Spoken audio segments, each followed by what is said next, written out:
The autumn breeze rustled through the trees as William Parker pulled up to his new home, a charming two-story house with navy blue shutters and a wraparound porch. 20 years of police work had led him to this moment, becoming the first black police chief of Millbrook, a peaceful suburban town that prided itself on its excellent schools and low crime rates.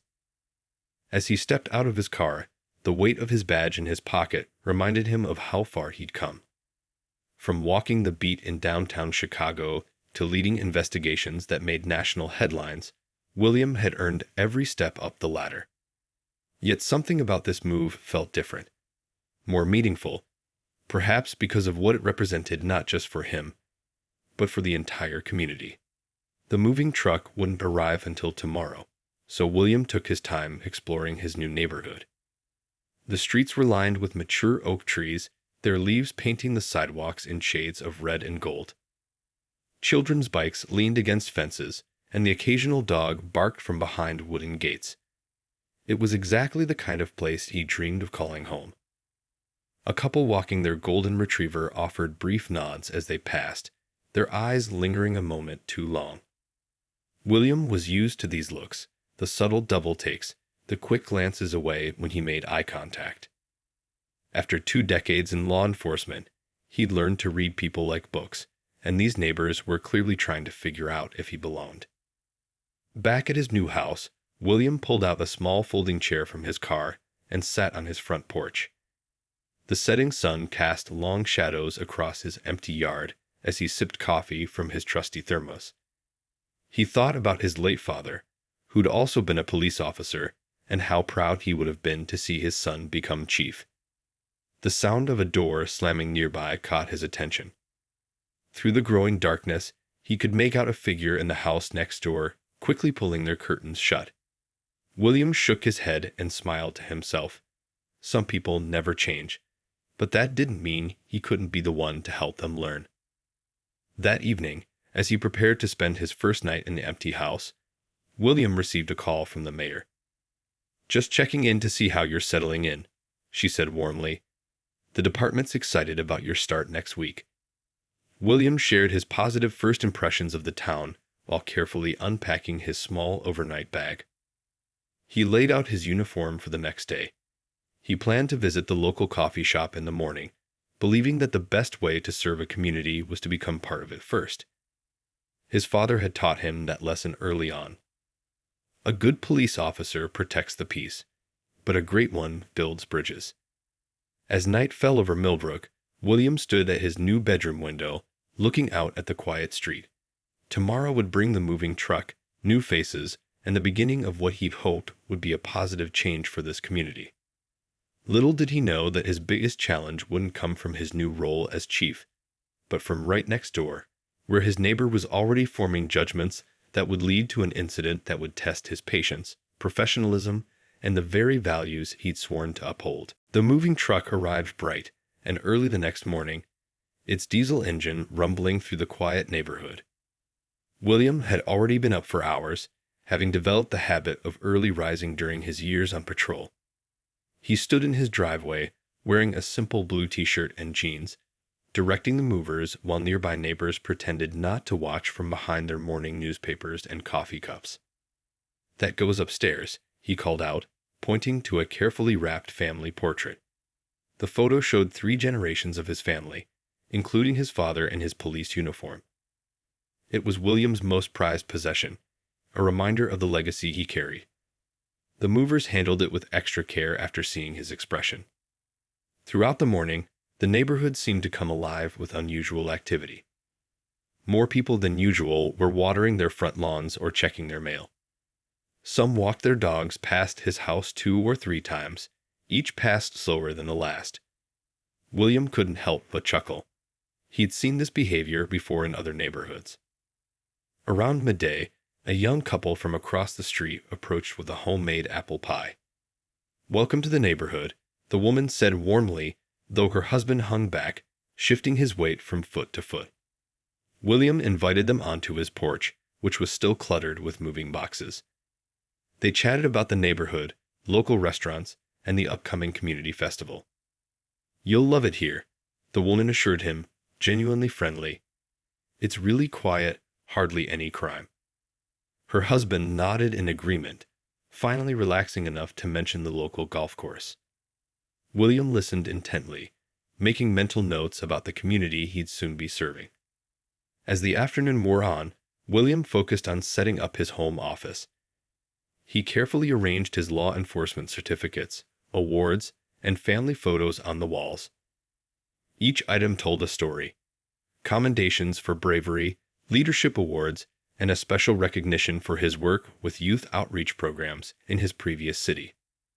The sound of children playing caught his attention. Looking out his office window, he saw a group riding bikes, but when they noticed him watching, they quickly paled away. It reminded him of his own childhood, how some neighbors had acted when his family first moved into their neighborhood. Time. His mother used to say, time and kindness change more minds than force ever could. Later that evening, while organizing his kitchen, William heard a knock at his door. It was Mrs. Thompson from next door, the same neighbor who'd been peeking through her curtains earlier. She stood stiffly on his porch with a tight smile, holding a neighborhood watch pamphlet. "We take security very seriously here," she said, her voice clipped and professional. "We report any unusual activity." She emphasized the word unusual while giving his moving boxes a pointed look. William accepted the pamphlet with a warm smile, thanking her for being so vigilant about neighborhood safety. "I completely understand," he said kindly. "Community safety is my top priority, too." He deliberately didn't mention his new position as police chief, curious to see how things would naturally unfold. Mrs. Thompson nodded curtly and hurried back to her house, glancing over her shoulder twice. As the sun set on his second day in Millbrook, William sat on his back porch, enjoying the peace of evening settling in. He'd made good progress unpacking, but more importantly, he'd started getting a real feel for the neighborhood dynamics. Tomorrow, he planned to install some security lights around his garage, a routine task that would unknowingly set in motion events that would challenge everyone's assumptions. The crickets chirped their evening song as William sipped his tea, thinking about the week ahead. His official start as chief wasn't for another 5 days, but he already knew this assignment would be different from any he had before. Sometimes the biggest changes start in the smallest places, and Millbrook was about to learn that lesson firsthand. Saturday morning arrived with perfect weather for outdoor work. William woke up at his usual early hour, had his morning coffee, and laid out his tools in the garage. He picked up the security lights from the hardware store yesterday, along with everything else he'd need for the installation. The neighborhood was quiet, with just a few early morning joggers passing by. William pulled on his old college t-shirt, worn comfortable from years of weekend projects, and got to work. The sun was warming up the day as he started measuring and marking spots for the new lights. From the corner of his eye, he noticed movement behind Mrs. Thompson's curtains. The fabric would flutter slightly, then still, then flutter again. A dance he'd grown familiar with over the past couple of days. He focused on his work, pretending not to notice how his neighbor's shadow kept appearing and disappearing behind the windows. As he drilled the first mounting bracket, a few more neighbors emerged from their homes. Some grabbed their newspapers, while others began their weekend yard work. William noticed how they all seemed to find reasons to stay outside, stealing glances at him as he worked. He'd been a detective long enough to recognize surveillance when he saw it. Nothing like some weekend home improvement. He called out cheerfully to Mr. Chen, who was suddenly very interested in trimming the same bush he'd been working on for the past 20 minutes. Mr. Chen jumped slightly, then waved back with an embarrassed smile. The morning progressed, and William methodically worked his way around the garage. He'd always enjoyed handiwork. There was something satisfying about seeing immediate results from your efforts. As he tested the first light's motion sensor, he heard Mrs. Thompson's front door open and close quickly. Looking up, he saw her hurrying down her driveway in her gardening outfit, though she carried no tools. She made a show of inspecting her flowers while speaking in hushed tones into her phone. William could read her body language clearly, the way she kept her back to him, how she turned slightly to glance his way when she thought he wasn't looking. The situation was becoming more obvious by the minute. He'd seen it countless times during his years on the force.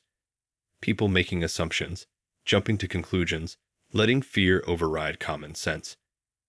But knowing what was likely coming didn't make it any less disappointing. William continued his work, carefully running the wiring for the last light.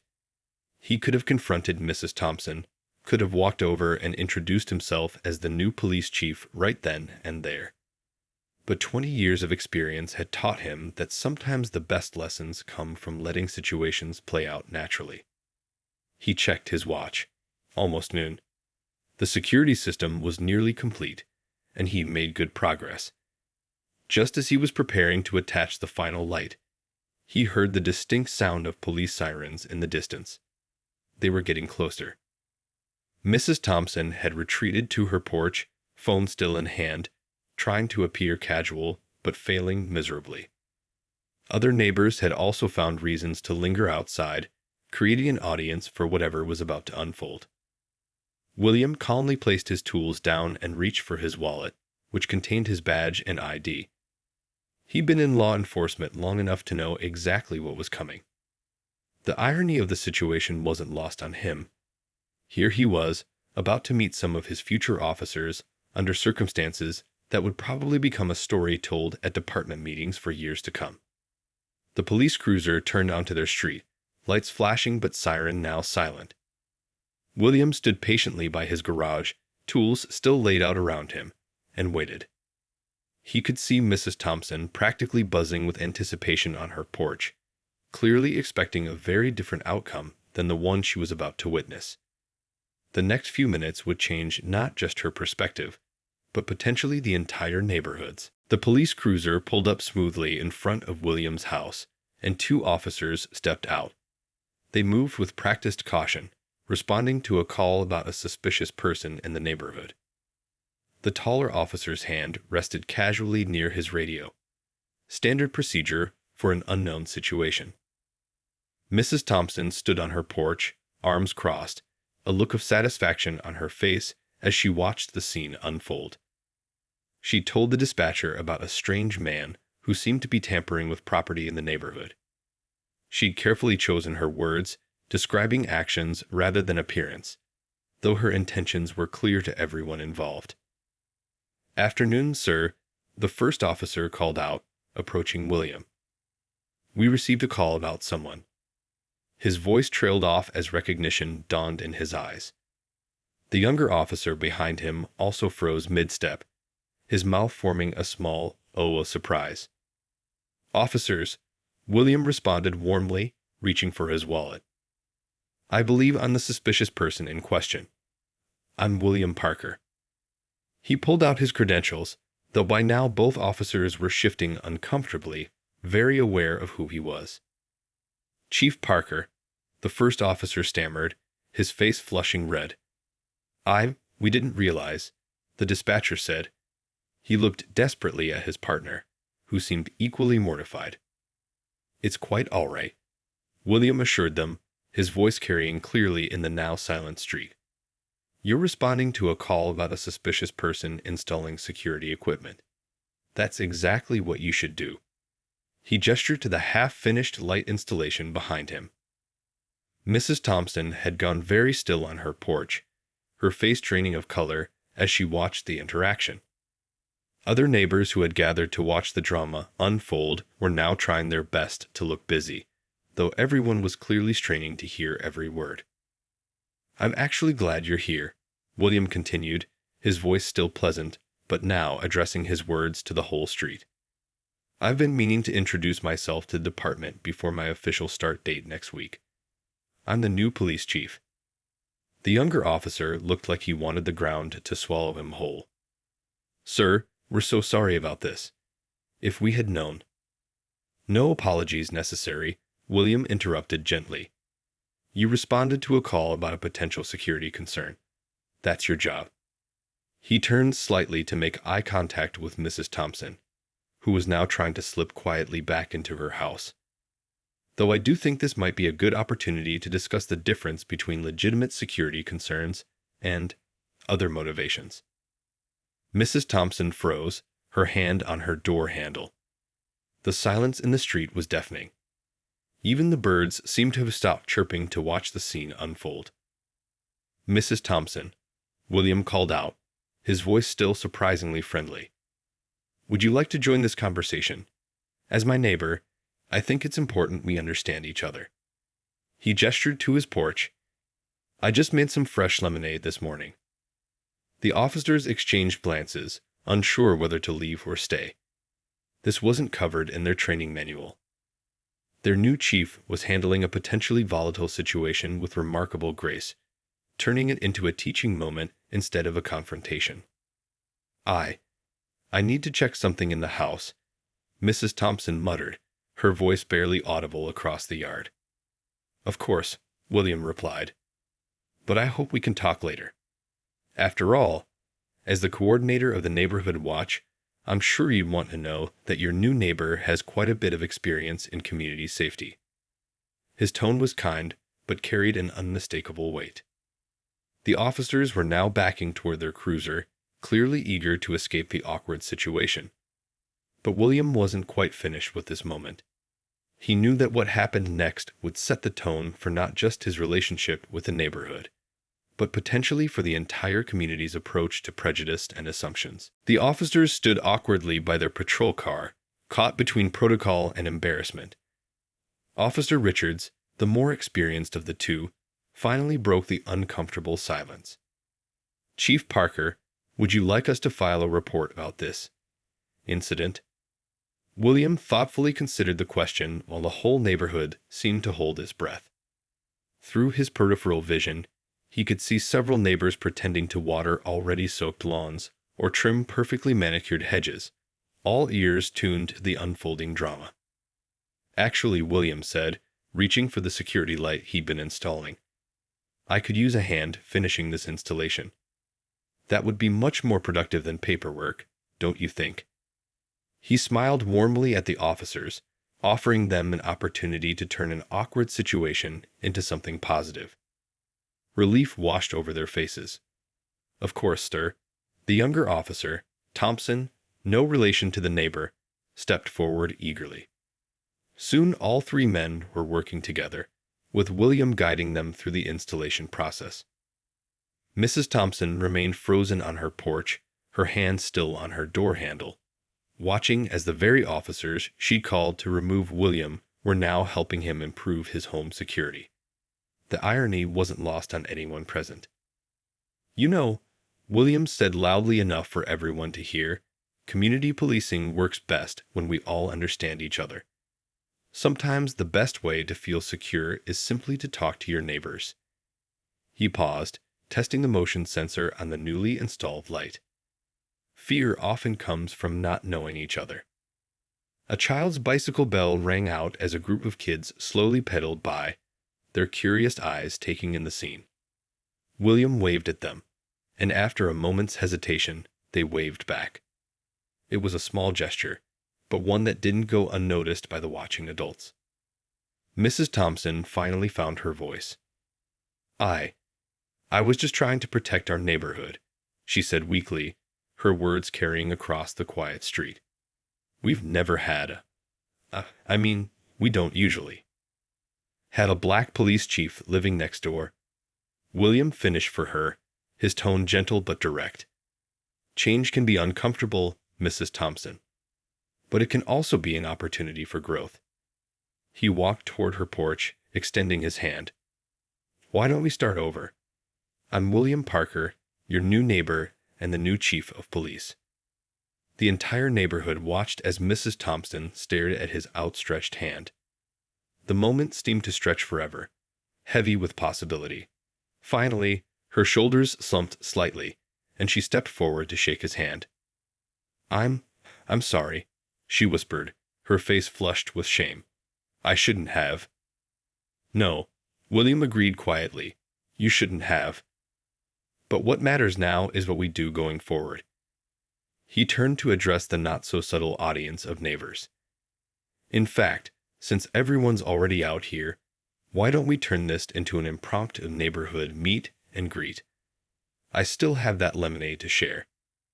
The officers, who had finished installing the last light, exchanged impressed glances.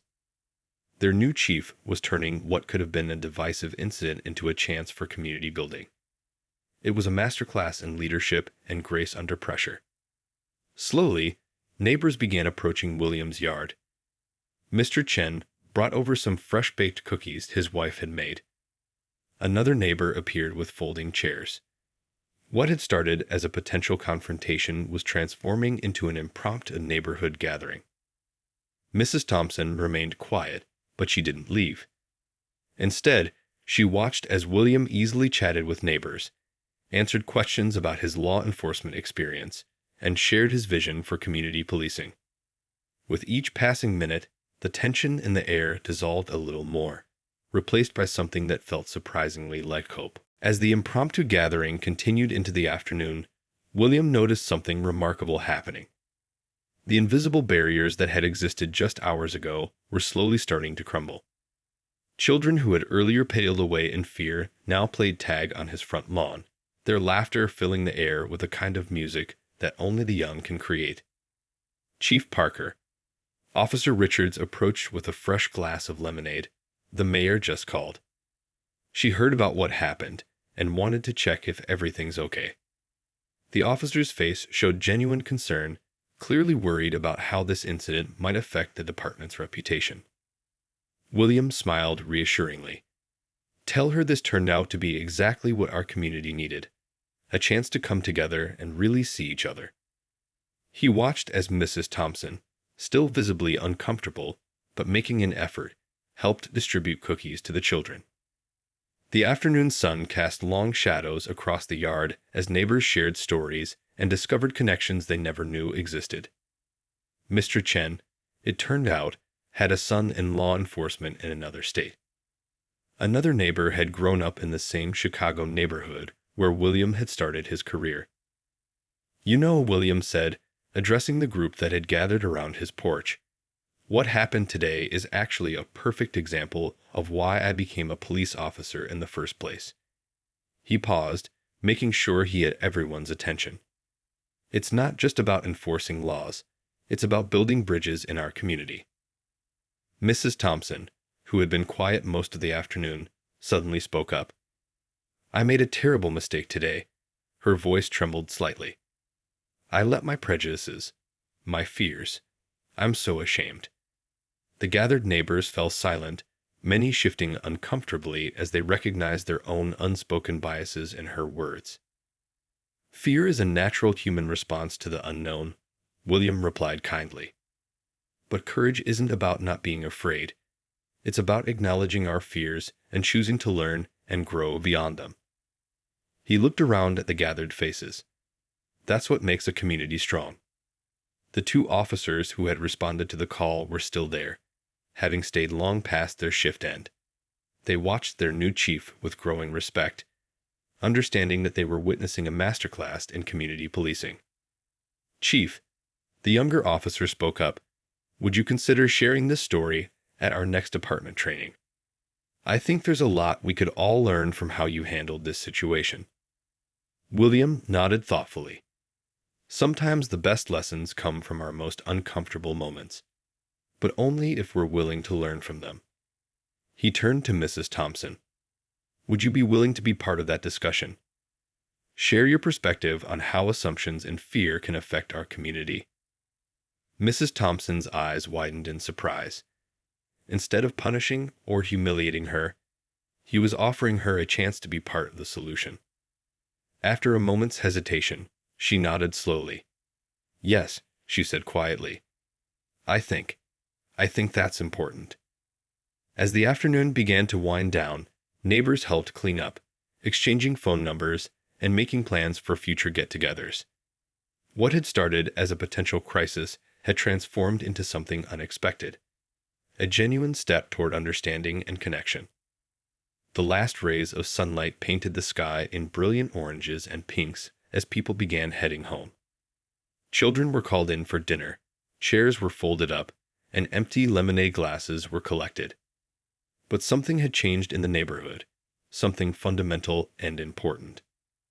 William stood on his porch, watching as Mrs. Thompson walked slowly back to her house. She paused at her door, turned back to look at him, and gave a small but genuine wave. It wasn't a dramatic gesture, but in that simple movement was the promise of change, the possibility of growth, and the hope for a better understanding. The following days brought subtle but noticeable changes to the neighborhood. William noticed it first in the small things. Genuine waves replacing cautious nods, neighbors stopping to chat instead of hurrying past, and children no longer being rushed inside when he walked by.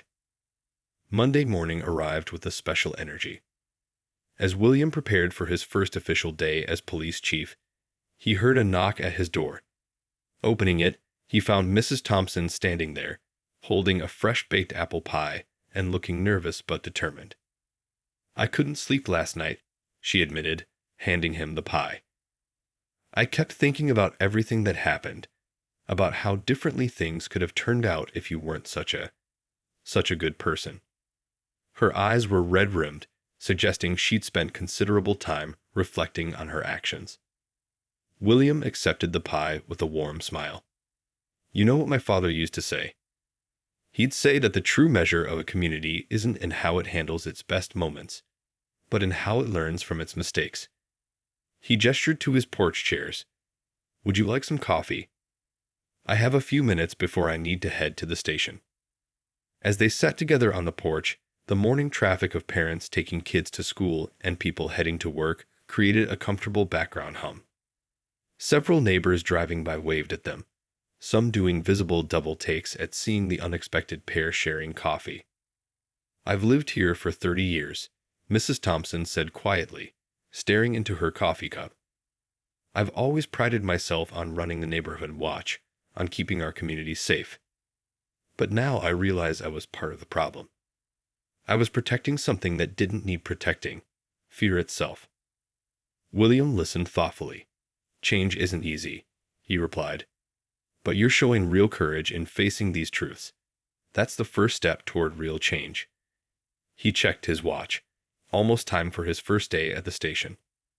As if reading his mind, Mrs. Thompson stood up. "Before you go, I wanted to ask, I've been thinking about organizing a neighborhood gathering. Not just a casual meetup, but a real discussion about community, about prejudice, about how we can do better. Would you help me plan it?" William stood too, straightening his chief's uniform. "I think that's an excellent idea. And I know some community leaders who'd be happy to participate. This could be the start of something important." Just then, Mr. Chen walked by with his morning newspaper. Seeing them on the porch, he called out, "Chief Parker, my wife wants to know if you'd join us for dinner this weekend. She's planning to make her famous dumplings." Mrs. Thompson jumped in before William could respond. "Oh, Mr. Chen, could we maybe make it a potluck? I make a pretty good casserole, and I've been wanting to try out some new recipes." William watched this interaction with quiet satisfaction. Here were two neighbors who, just days ago, barely acknowledged each other, now planning a dinner together. It was a small change, but sometimes the smallest changes led to the biggest transformations. As he drove to the police station for his first official day as chief, William thought about how one incident, handled with patience and understanding, had created ripples of change throughout the community. The neighborhood watch meeting scheduled for that evening would now include a discussion on bias awareness. The local paper had requested an interview about community policing strategies. Even the mayor had called to express her support for his handling of the situation. But more importantly, he thought about Mrs. Thompson's transformation, from someone who called the police on him to someone actively working to create positive change. It reminded him of why he'd chosen this career path in the first place. Sometimes the most important police work happened not in dramatic confrontations, but in quiet moments of understanding and growth. 6 weeks had passed since the incident, and the neighborhood had undergone a remarkable transformation. The community gathering that Mrs. Thompson had proposed had grown into something much bigger than anyone expected. On a bright Saturday afternoon, the local park was filled with people from all corners of the community. William watched from the organizing table as Mrs. Thompson confidently directed volunteers, setting up chairs and arranging refreshments. She'd thrown herself completely into planning this event, working tirelessly to bring together speakers, community leaders, and neighbors for what she now called Building Bridges Day. "Chief Parker," she called out, waving a clipboard. The youth group just arrived. They're ready to share their experiences about growing up in different cultures. Her eyes sparkled with enthusiasm.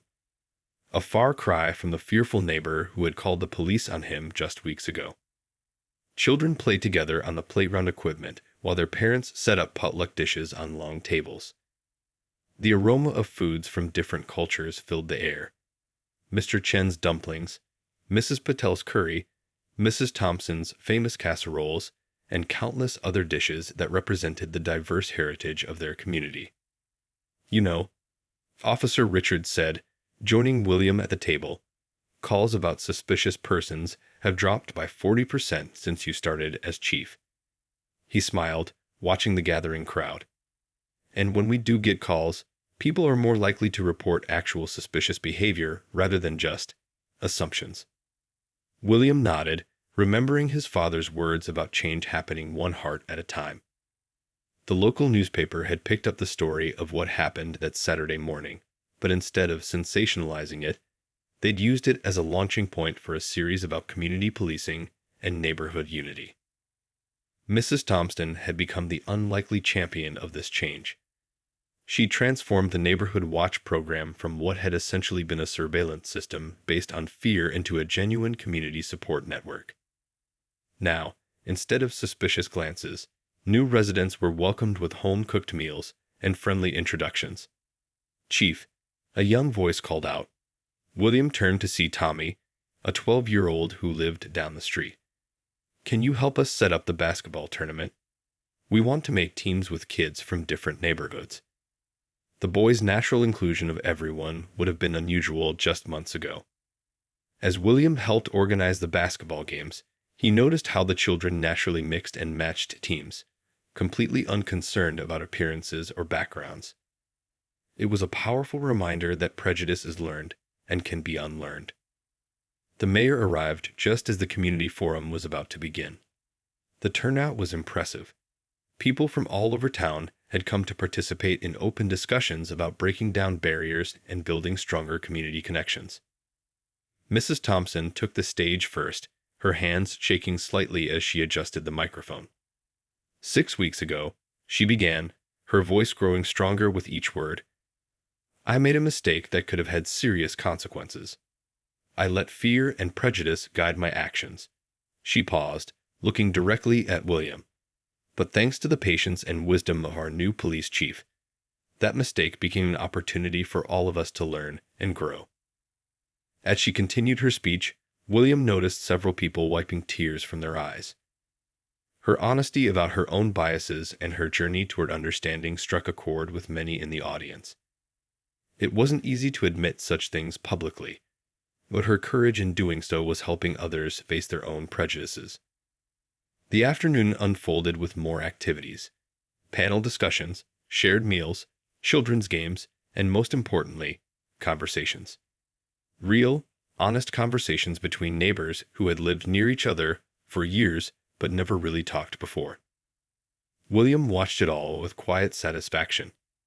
This was community policing at its best, not just responding to problems, but helping prevent them by building understanding and connection. The incident that could have divided the neighborhood had instead become the catalyst for positive change. 1 year had passed since that fateful Saturday morning. William stood at the podium in the town hall, looking out at the packed room. He was receiving the Community Leadership Excellence Award, but he knew this moment was about much more than just him. "When I moved to this neighborhood a year ago," he began, his voice carrying through the hushed room, "I wasn't just starting a new job. I was stepping into a story that would change not only my life, but an entire community." He paused, smiling at Mrs. Thompson in the front row. The local news cameras rolled as he continued his speech. What had happened in their neighborhood had become a model for other communities struggling with similar issues. Police departments from neighboring cities had started sending officers to learn from their experience. True change, William continued, doesn't happen through force or fear. It happens through understanding, through peaceful conversations, through neighbors becoming friends. He gestured to the crowd, where faces both familiar and new smiled back at him. Mrs. Thompson sat proudly in her seat, now serving as the chairperson of the newly formed Community Unity Council. The Neighborhood Watch program she once led had evolved into a community support network that helped new families settle in, organized cultural exchange events, and built bridges between different parts of town. Last week, William shared with the audience, something remarkable happened. A new family moved into our neighborhood. Instead of suspicious glances or worried calls to the police, they were greeted with welcome baskets, home-cooked meals, and genuine smiles. That's the real victory we're celebrating today. Mr. Chen stood up from his seat, leading a round of applause. His daughter had recently joined the police academy, inspired by the changes she'd seen in her community. She would be part of the next generation of officers trained to prioritize understanding and connection over confrontation. The mayor stepped forward to present the award, but William raised his hand. This award, he said, doesn't belong to just me. It belongs to every person who chose to change, to grow, to learn. It belongs to Mrs. Thompson, who had the courage to face her own biases and work to help others do the same. Tears welled up in Mrs. Thompson's eyes as the crowd applauded. The woman who had once called the police on her black neighbor was now leading workshops on overcoming prejudice and building inclusive communities.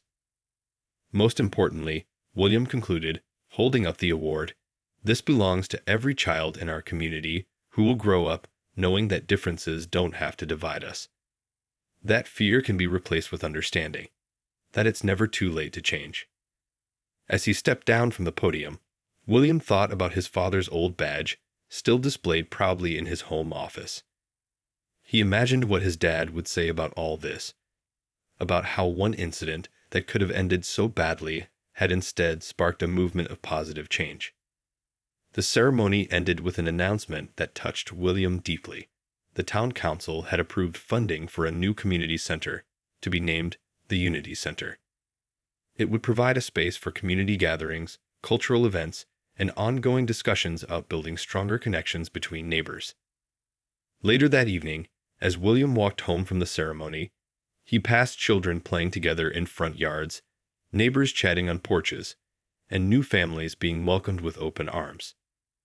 The street that had once been divided by invisible barriers now felt like one big extended family.